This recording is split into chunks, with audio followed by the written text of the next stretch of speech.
Starting from zero feels personal.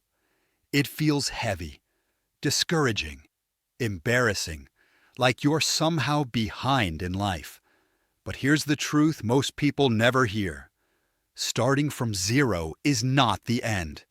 It's the beginning of clarity, because when everything falls apart, when the numbers stop hiding the truth, when the excuses no longer protect you, something powerful happens inside you. You stop pretending. You stop dodging the hard questions. You stop living on autopilot. And for the first time in a long time, you really see your life. Hi, I'm JP, and today I want to walk you through the steps I used to rebuild my financial stability from absolutely nothing. Real steps, real foundations, real transformation. Let's rebuild together.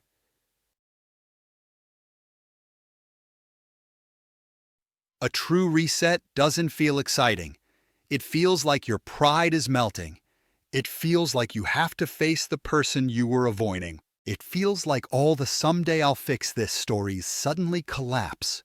But inside that collapse, there's a moment of honesty that changes everything.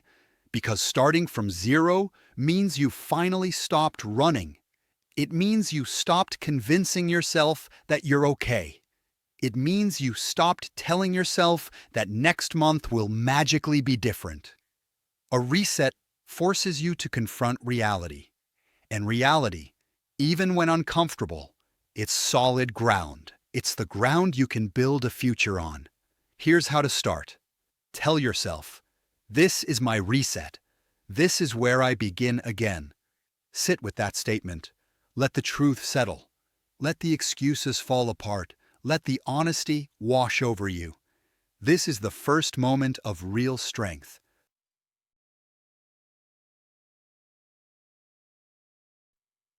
Before you save, before you track, before you get organized, you must stop the financial bleeding, because you cannot rise while you are still quietly sinking.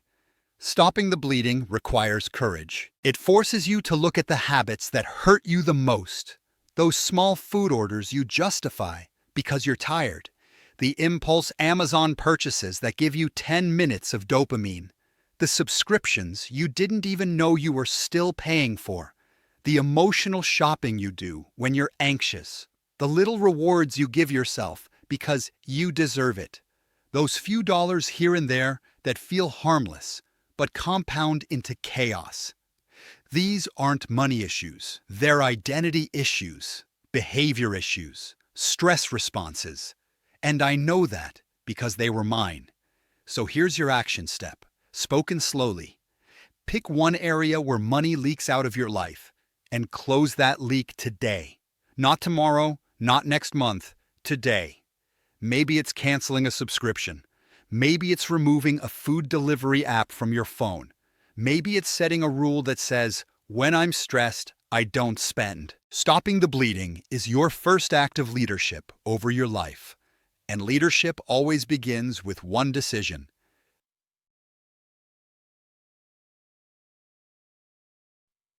Once you stop the bleeding, you'll notice something you haven't felt in a while.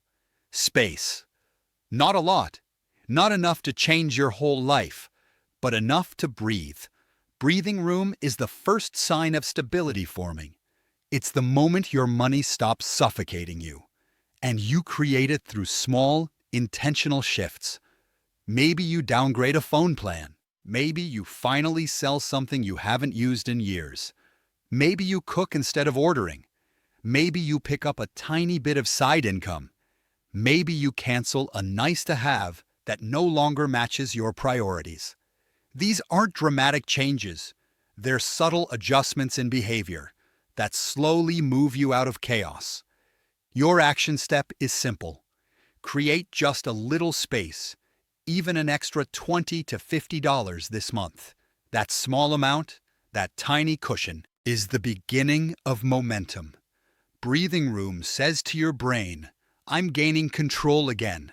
And that belief is priceless.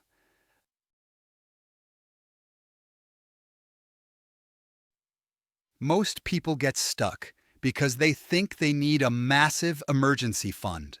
They imagine $1,000, $5,000, months of expenses saved, and they freeze. But stability doesn't start with thousands. It starts with a micro buffer, a small amount of money that protects you from collapsing every time life throws a surprise at you. Even $50 changes something inside you. Even $100 shifts your confidence. Even a small buffer says, I'm no longer living one problem away from disaster. Your first micro buffer is not about the dollar amount. It's about the identity behind it.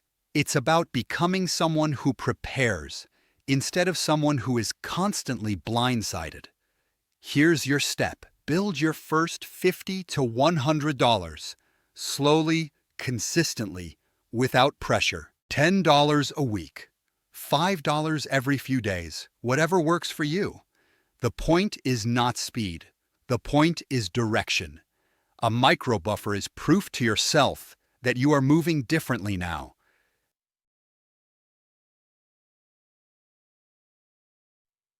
This is where your financial life begins to settle. Minimum viable stability isn't about wealth. It's not about success, and it's definitely not about perfection. It's about calm. It's about predictability. It's about knowing what to expect each month. It's about being able to check your banking app without that pit in your stomach. It's about feeling like you're finally in the driver's seat of your life, instead of holding on for dear hope. This stage matters more than saving, more than investing, more than paying off debt. Because without stability, you will sabotage every next step. Here's what I want you to do. Define your version of stability. What does steady look like for you? Maybe it's checking your balance every morning, tracking your expenses every Friday, avoiding emotional purchases during stress, adding a small amount to your buffer weekly. Write down the behaviors that create stability for you and practice them until they become your new normal.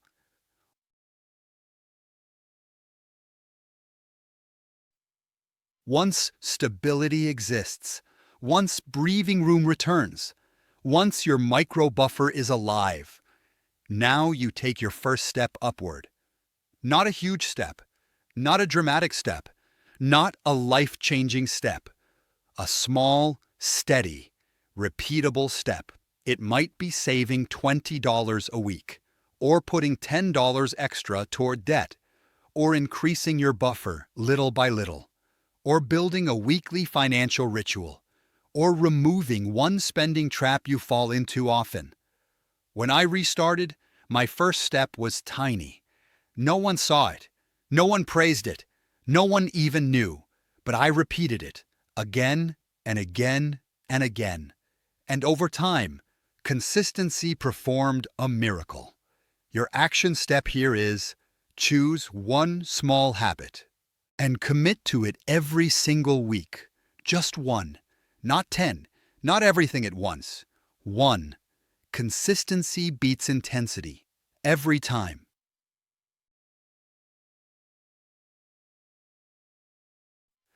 Money doesn't change first. You do. Stability is not built by earning more, or cutting everything you love, or being perfect. It's built in your behavior, your choices, your discipline, your honesty with yourself, your willingness to stop running from your habits and start transforming them. If you believe you're bad with money, you'll keep proving that belief true. But if you begin to see yourself as someone intentional, disciplined, responsible, capable, your habits will rise to match that identity. So here's your final step. Tell yourself out loud, I am becoming someone who can be trusted with more. Say it until you believe it. Because identity shapes behavior. Behavior shapes stability. Stability shapes wealth. That is the order. If you're starting from zero, or starting again, or rebuilding after mistakes, you are not lost. You are not too late. You are not behind. You are beginning again with clarity, discipline, and strength. If this episode helped you, share it with someone who needs hope and direction. Real journey, real lessons, real freedom. I'm JP, and I'll see you in the next one.